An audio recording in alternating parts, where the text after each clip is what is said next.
What's going on, everybody? Welcome into Jacked Ramsey's. I'm your host, Danny Marang. And, well, it's a mailbag pod. We'll talk a little bit about the Denver game, some of these questions I solicited before the Denver game, but we'll kind of wrap all those together.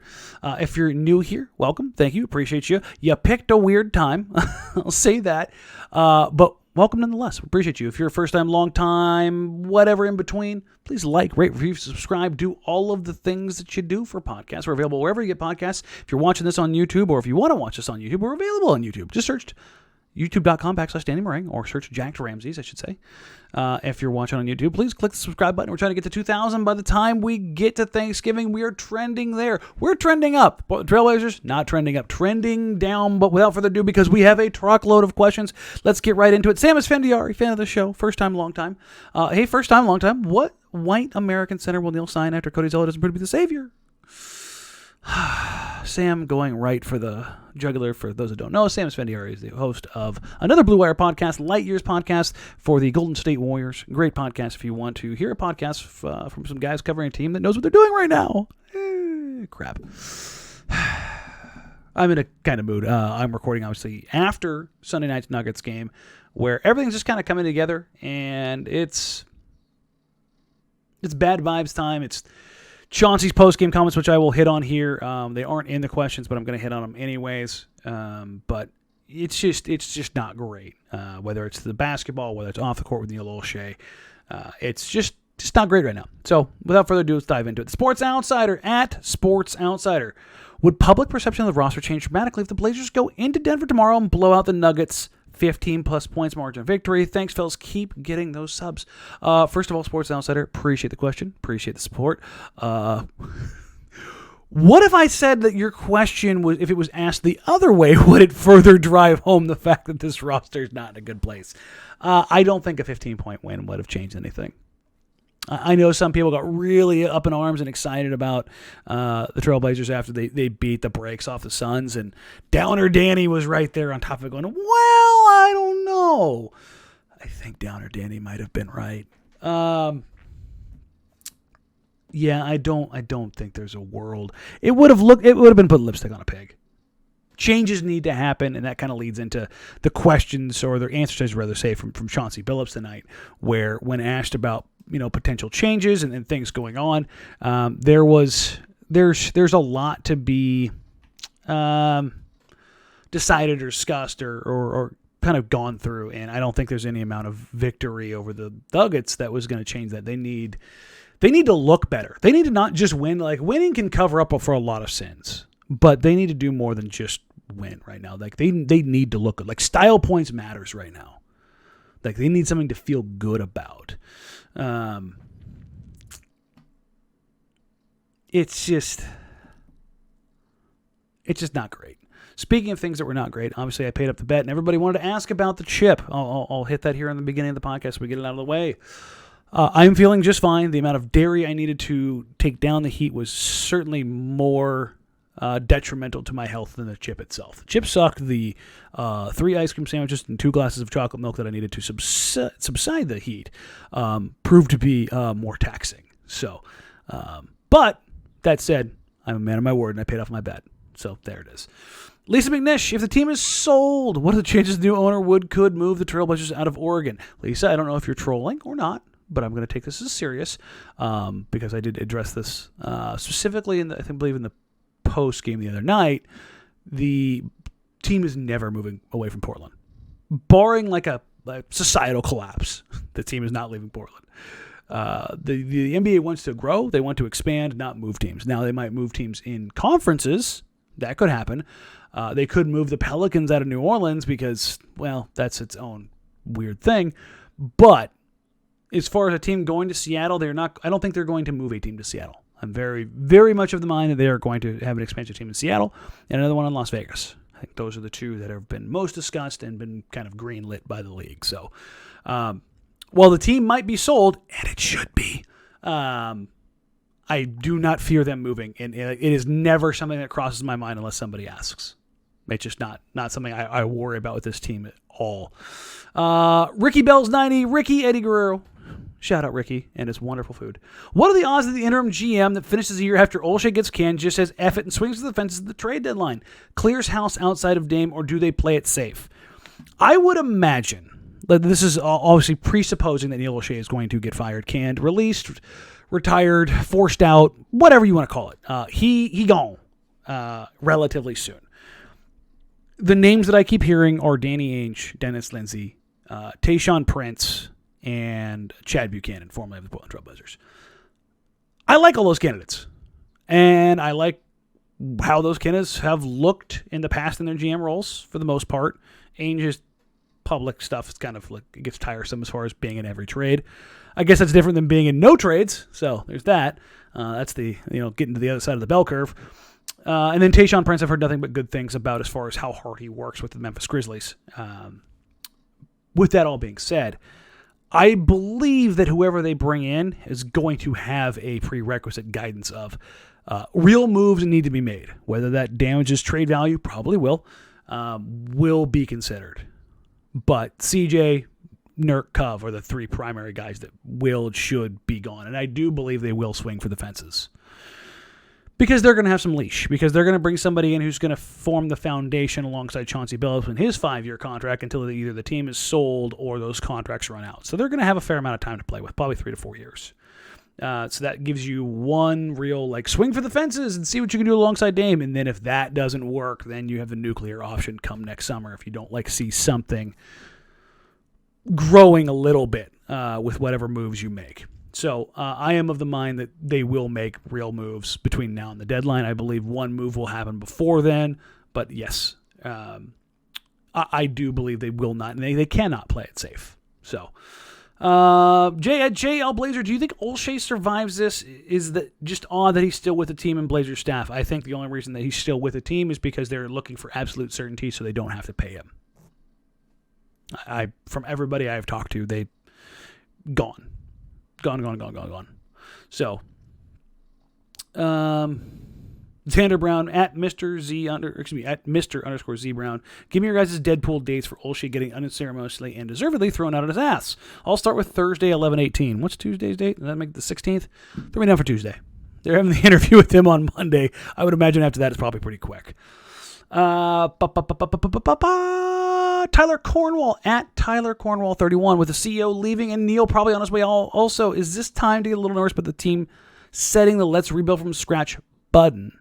I don't think so. I don't think so quite yet. I do believe there is a very large step and gap between where they are right now and burn it to the ground. There's a lot can go wrong in between. There's a lot can go the right. If you want to look for optimistic glass half full Danny, this is the most glass half full Danny you're going to get as it pertains to this iteration or this time period for the Portland Trail Blazers. And it has always been this way. When they move off of CJ McCollum, they have X amount. Now, I don't know what that is now, but I believe they have X amount of time to go, hey, let's see what this looks like. Because it's the first core fundamental change to this roster in 5 years. So I do believe that happens. With Dame ending the latter stages of his prime, that probably goes from 4 years to 2 years. But I still think they have a year and a half, 2 years before they have to worry about the smash the hard reset button. Joy-Con Drifter at Joy-Con Drifter. That makes sense. Who's most likely to be included in trade beyond the usual suspects? CJ, Dirk, Cove, Ant, and Nasir. Do you see a situation where the interim or new president of basketball ops wait until Norm's contract is movable, for instance? Sure, it's a possibility. December 15th or 16th, I can't remember what day Norm signed. He'll be right around there. Will be available for trade, and as will most of the league. That's obviously 90 days removed from signing a contract that allows for those guys to who just signed a contract to be traded. So it does open up more possibilities, but here's the thing. There's basically a month between that and now. If they don't make a move in the next month, I think they might be so far behind the 8 ball as far as bad vibes and situation and everything going sideways that it may not matter for this season. And if it gets to that level, then it gets a little precarious as far as that nuclear time switch we were just talking about. So I think that they're going to have to make a pretty serious tweak, and that kind of, I guess, leads into the Chauncey Billups comments, which the long and short of it are that Chauncey was asked post-game about real changes within the roster. And essentially, he was like, "Hey, I've been watching real close. The same guys are making the same mistakes. Lineup changes we're close to that. We're close to that, and that's a near nuclear option because once you make those moves, it's hard to go back on them. I believe the first one that would happen will be Robert Covington out of the starting lineup and Larry Nance Jr. inserted. That's not on insider information or anything like that. That's just kind of what seems to make the most sense right now. Nasir Little's a dark horse candidate in that regard.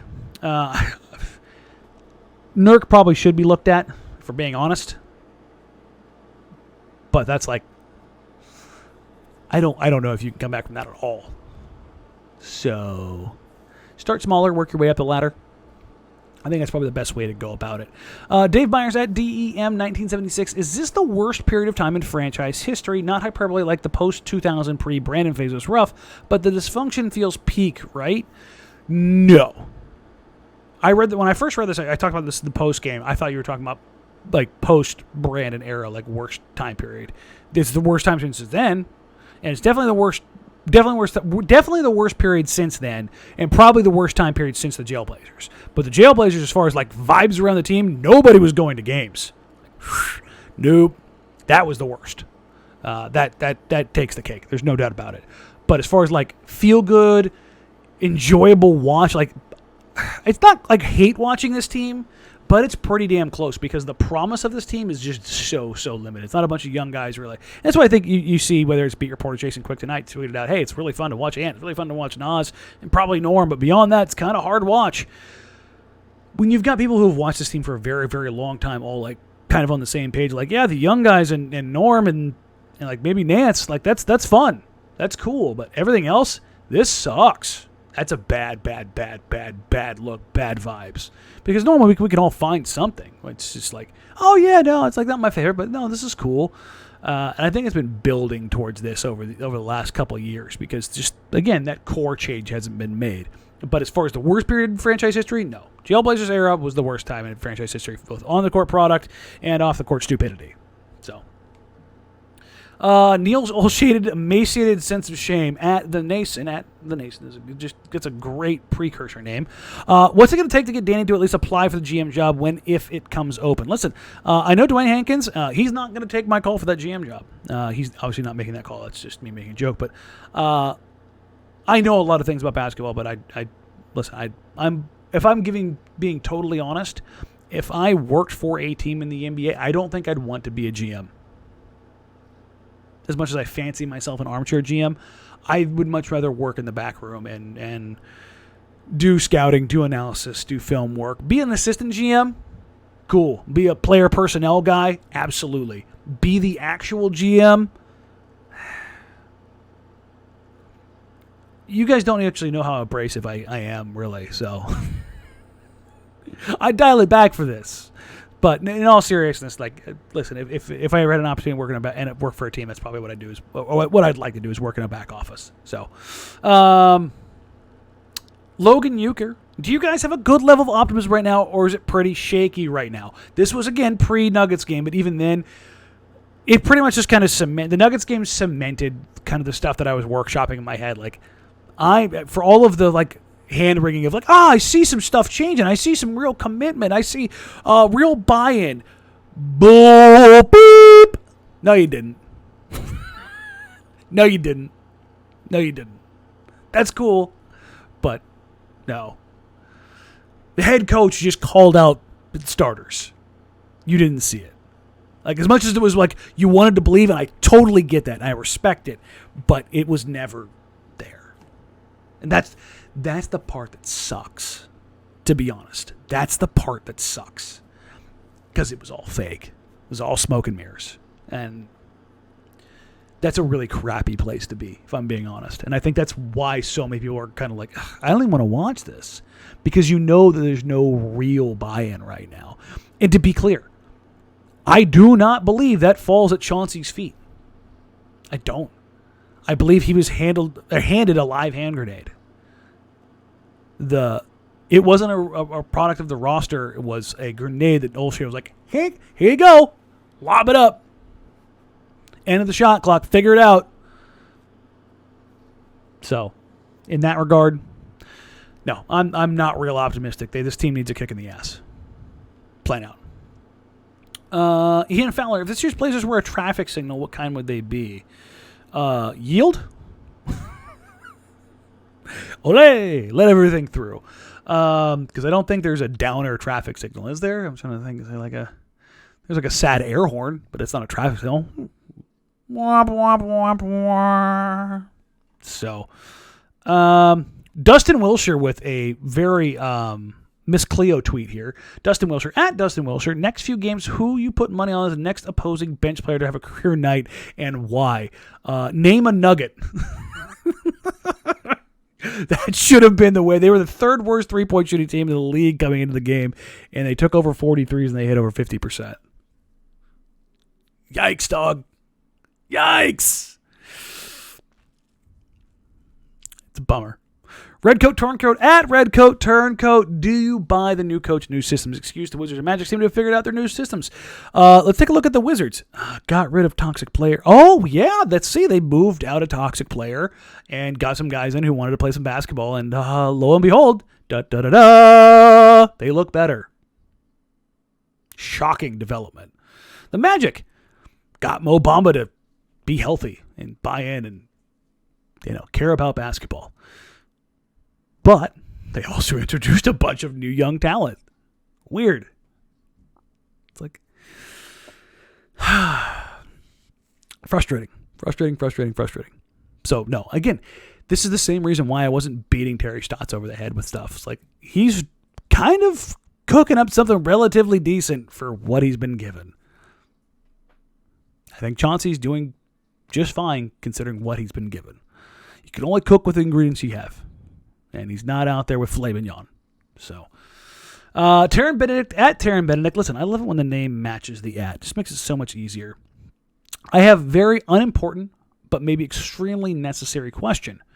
Who would you rather split at Abby's Pizza with, Neil Olshey or a Lakers fan circa June 4th, 2000? That one cuts deep. Taryn. It's rude. It's very rude. But I'll leave the reasoning aside. But it'd be the Lakers fan. Gives you an idea. Oh, man. Taryn Benedict, at Taryn Benedict. This is a kind of a general question I got asked a ton, particularly after tonight's post-game show. What's a realistic deal or two that brings Simmons and Bamba to Portland? Please tell me it can happen before Christmas. I think the Simmons deal is the one that takes longer. Especially after a change is made. It's either like they're going to try to extort the new GM and see what they can get and see what they can get away with, or it's not going to happen until later, like right up until the deadline. But a Bamba-esque deal, a Miles Turner-esque deal, some of those kind of guys. The Simmons one, obviously the basis has to be CJ for salary reasons and for fit reasons. It just has to happen. But as far as like swapping out another big, you need to send Nurk out. Nurk needs to go, whether it's to a third team or what. But because Bumba's on a rookie scale contract, you don't have to include much beyond that. Probably another young guy. It probably ends up being Nas. I did the math on it before. Unless they're taking back somebody else, in which case you send out Nurk and Cove. And so maybe you eat a little bit of money, but you give up to a Magic team, 2 expiring deals with bird rights with the ability to go over. So whether, you take on I think it was Nurk and Cove for Ross and Bamba. I think that worked out.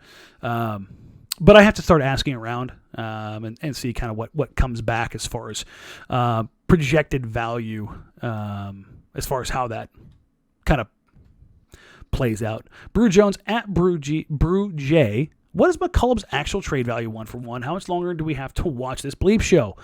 Well, I think that time's coming shorter and shorter and shorter. But his actual 1-for-1 value, it varies across the league depending on fit, because he's a bucket-getting 2 guard who's really the size of a point guard, who has limitations but does things that, while good 3-point volume shooting, he's not a good defender. He's not a real great playmaker, and he doesn't get to the free throw line or the rim. So he kind of like a multiverse DeMar DeRozan. So he shrunk him and gave him 3-point volume and took away his, I don't know. It's hard. He really is a unique player. It's hard to categorize him because he really is one of one. His his resume over his career really is just unique. Like, you look at player comps, you're like, oh, yeah, I kind of see it. But then you're like, but he's not a guy who drives. He doesn't get to the free throw line. He doesn't get to the rim. He's not a real creator, but he's a bucket getter. But he's like not shooting well from mid-range this year. So you're kind of like, oh, that doesn't make any damn sense.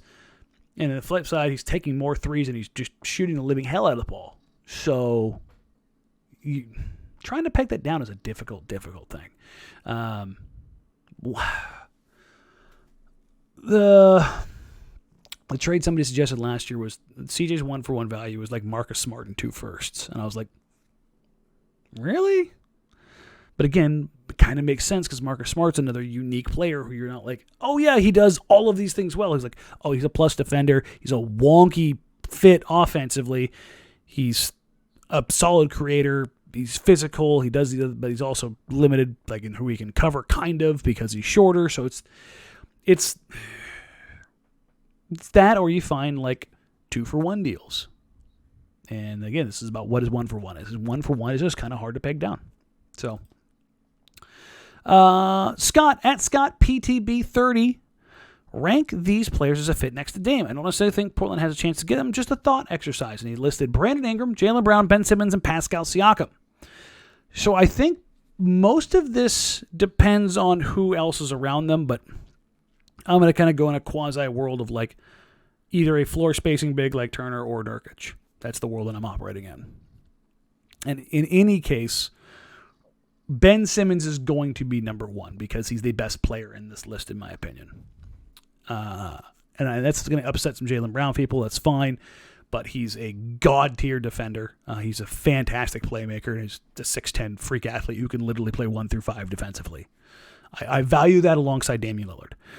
Next, I'm probably going to maybe confuse people here, but I'm going to go Jalen Brown. I think Jalen's the next closest thing in that regard, but offers more offensive versatility. He's that apex wing that everybody likes to talk about. As much as I like Siakam, he is a little bit older, and he's more of a 4-5 type where Jalen can kind of go 2 through 4. So again, we're talking about like versatility. Like Ben Simmons is like legitimately can cover and play 1 through 5. Jalen Brown, I think, is more of like a 2 through 4, where Siakam, you can squint and go 3 through 5, but I think he's best as a 4 or 5. And then Brandon Ingram. And that's just because Ingram is just all gas, no brakes. And by that, I mean all offense, no defense. But he is a certified bucket getter. It's easier to find guys to plug in around Dame and Ingram than it is Dame and CJ. Like, just by the simple fact that Brandon Ingram is 6'9", you're like, you can figure some stuff out. Like, you can go get some plus defenders at the 2, the 3, the 4, and the 5 and like figure that out. Being 6'9" is, pretty easy to hide in that regard. At for sure, tinfoil hat stuff. I'm not going to put mine on because it cuts my head. And this is kind of a weird thing that I think is more of a coincidence more than anything else. But how about a timeline with Chris resigning November 1st? Didn't Olshey go under investigation after November 1st? Possibly the new president is looking to dump Olshey as his first action as president. So as far as the hierarchy goes, when you're looking at the Trailblazers, there's the business side, McGowan, and there's the basketball side, Olshey. They both go uphill to Burt Cold, who then goes up to Jody Allen. So there's the Paul Allen Trust, which is run right now, as far as the Trailblazers are concerned, by Jody Allen. She is the co-chair, I believe is how it's labeled. And then I believe Burt Cold is the president of Vulcan. And then Chris McGowan was vice president of sports and arts, I think is how it went. But that branched off to the business side of running the Trailblazers and Seahawks. There's a business branch and a basketball side of everything. And Dwayne will not have oversight, as it stands right now, over Neil Olshey or the basketball side of the organization. They split those two up. They're two vastly different things as far as how they're run. So it's not going to be Dwayne's first act. It'll be Bert's act. and probably Bert will also be the guy responsible for bringing in the new GM. So... but as far as that goes, that's how the power structure is actually kind of laid out. Alex Rappaport at AlexRappo200. When do you expect the next shoe to drop on Neil Olshey investigation finishing up this week? Correct. ? As far as I know, the investigation is supposed to conclude within the next week. But it has since expanded twice. It went to former players and personnel, from beyond just the practice facility to current players and personnel, to now Neil O'Shea tomorrow. So, I don't know. Again, I'm totally guessing when I say Tuesday. I'm just like, natural order of things. You talk to Neil and you go, okay, time to put a bow on this. But I wouldn't imagine it goes on too much longer. If it goes on beyond another week, I would be wildly surprised. So, I would imagine the next couple days, we will get more information. Mr. Completely at Bud1_Lee. I'm assuming it's Buddy Lee. How long would you sit, Dame, given the upcoming schedule? Not an ideal run for rest. No. Healthy, fully loaded, competent team Portland Trailblazers are still having a fit with this schedule. Nuggets into a back-to-back, home or away and home, into the Raptors, into the Bulls, into more difficult schedules. I was like, this is the now you're actually going to make me look this up because I had this up earlier.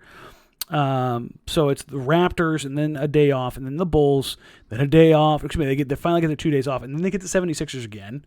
And then after that, they get finally 2 days off, and then place the Nuggets again, and they get the Kings on a back-to-back on a home road. Then Thanksgiving, and then they're on the road, unfortunately. They'll probably be...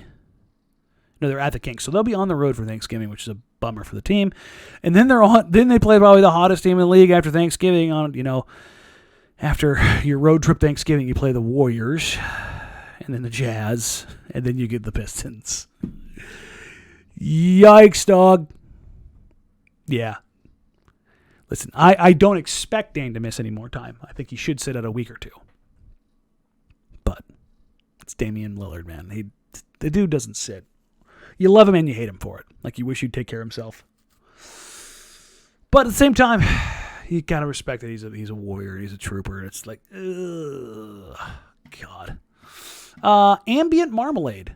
I don't recognize that one, so I think it's the first time, so thank you, appreciate you. At Ambient Marmalade, of all the expiring contracts on the team, who is most likely to return, starter or role player? Nurk and Cove, I would imagine, are gone, almost assuredly, so that pretty much narrows it down to Ant, and I think if CJ's gone, then that makes sense to keep Ant. So I'm going to go Anthony. I think that's not me just being like, that guy. But they think it makes the most sense. Portland Hoops at PNW Sports 503. If the Blazers entirely blew it up, which I don't recommend, but regardless, wouldn't they have the largest jumpstart on a rebuild in the history of the league? No. I don't think so. I think there have been a couple teams like the Thunder have 17 first-round picks? That's pretty ridiculous. And they've got Shea. I love Ant. I love Nas. I think they're both going to be very good players. Shea is a stud. Absolute stud. So they've got probably a higher-end player right now who's the same age and more picks than anybody ever. So I think that's probably the best. Carlos at C Los Angeles 34. Will we ever see a Joe sighting on the podcast? And that's a hint to Joe Simons. Yes, Joe will be here. Whether it's because I drag his dead body or he actually appears, he will be here. But no, he has told me he will hop on. So it's just a matter of trying to work time schedules around and holiday periods and that stuff. But no, Joe will be a part of the show, whether you want it or not. Drew Bidoo. I'm going to go with that. At Andrew Schnell, 17. Is it too late to trade Nurkic? No, hell no. It's probably going to happen. Of all the things I feel strongest about, that's probably the most likely occurrence for Yusuf Nurkic, in my opinion. So, yay? I don't know. I like Nurk, and I really wanted him to work out, but it's just been a major bummer. So, there you go. That is your many, many, many questions. If you didn't hear yours answered, like always, we keep all of them. It's either that or it got wrapped into another one as far as questions are concerned. We will have the pre- and post-game for the Raptors. It's a normal 7 o'clock start, so Brandon and I will go live probably around 5. barring some personal stuff I have to take care of tomorrow, and I'll update the schedule as necessary. But we will be there one way or another, again, barring the potential emergency. So if you haven't already, like, rate, review, subscribe, do all of the things. Subscribe to YouTube. Like I said, we're trying to grow the YouTube channel at the same time. I do have some really, really cool stuff. We are going to have some in-game kind of watch parties coming up. I will be unveiling a membership thing that I have to work in to do the live watch party stuff. I'm going to keep it as cheap as I can so I can get as many people in as possible as far as like the watch parties and live Q&As and all that kind of stuff. But it helps grow the channel, and I think it's going to be a really, really cool concept that we're going to be debuting, I believe, the beginning of December. So expect over the next couple days, maybe a week or so, for me to roll some stuff out as far as that is concerned to kind of get everybody up to speed on that. Thank you all so freaking much for all the support. It has been awesome. Both Brandon and I are stoked about everything we have going on, and really everything about this except for the team right now. So, it is what it is. But thank you all so much. Like I said, if you haven't already, subscribe to the podcast, subscribe to the to the YouTube channel, like, rate, review. We do need to get some more reviews on the pod. So if you're an Apple podcast listener, if you can leave us a review, great, good, awesome, awful, whatever. Just give us a review and help elevate us so more people can find us. Share us with your friends, share us with your family, share us with your frenemies, your enemies, share us with a random person on the street that hates the team. I don't care. Just get us the view. No, I'm kidding. I want to help grow the community. So help us out. And until the pre and post game show, we'll catch you all then. Take care. Talk soon. Bye.